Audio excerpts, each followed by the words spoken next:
Hello, તો આપણે મિત્રો જોઈએ બીજા કોઈ લોકો હોય એમને પૂછીએ એમના बारे में। हेलो, अस्सलाम वालेकुम, ईद मुबारक। कैसे हो भाईजान? खैरियत? कहाँ से आप सब भाईजान? पाकिस्तान से। मैं इंडिया से हूँ। आप सबको ईद मुबारक। और मेरा एक वीडियो चल रहा है, तो आप क्या बोलोगे दुबई को लेकर? कैसा लग रहा है दुबई में आज के दिन?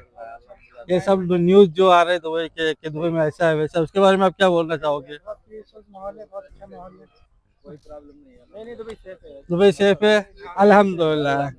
चलो ओके, अल्लाह हाफिज, दुआ में याद करना भाईजान। ओके, बहुत शुक्रिया भाईजान।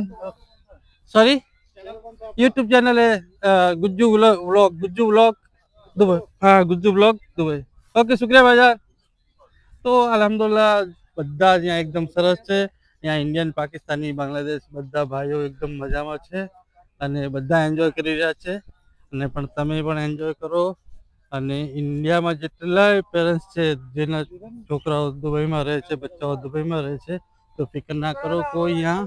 અને બસ enjoy your life. Thank you so much.